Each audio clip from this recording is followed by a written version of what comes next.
ఈ వారం అంటే జూన్ 19న థియేటర్‌లోను, ఓటీటీ ప్లాట్‌ఫామ్‌లోను రిలీజ్ అయ్యే సినిమాలేంటో ఈ వీడియోలో తెలుసుకుందాం. ఈ లోపల వీడియోనైతే లైక్ చేసి ఛానల్‌ని సబ్స్క్రైబ్ చేసుకోకుండా చూస్తున్నట్టయితే సబ్స్క్రైబ్ కూడా చేసుకోండి.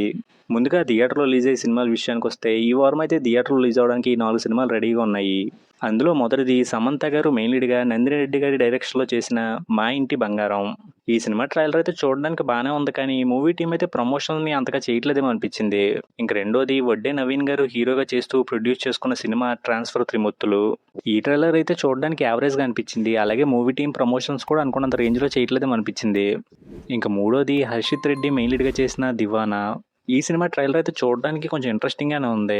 ఈ మూవీ టీం కూడా ప్రమోషన్స్ అయితే అంత బాగా చేయట్లేదు, కానీ ఈ సినిమాని అయితే గీతా ఆర్ట్స్ వాళ్ళు రిలీజ్ చేస్తున్నారు. అదైతే ఈ సినిమాకి ప్లస్ అవ్వచ్చు. ఇంక వీటితో పాటు 'బాలన్' అనే టైటిల్‌తో సినిమా వస్తుంది. ఈ సినిమా వస్తుందనే విషయం కూడా ఎక్కువ మందికి తెలియకపోవచ్చు. ఇంకా ఓటీటీలో రిలీజ్ అయ్యే సినిమాల విషయానికొస్తే యోగి బాబు గారు మెయిన్ లీడ్‌గా చేసిన 'కినత కోణం' అనే టైటిల్‌తో ఉన్న సినిమా ఒకటి జూన్ 16 నుంచి జియో హాట్‌స్టార్‌లో తెలుగులో స్ట్రీమ్ అవుతుంది.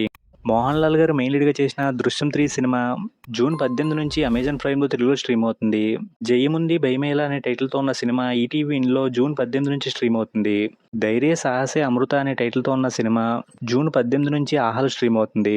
రవిబాబు గారు మెయిన్ లీడ్‌గా చేసిన 'రేజర్' సినిమా జూన్ 19 నుంచి ఆహాలో స్ట్రీమ్ అవుతుంది.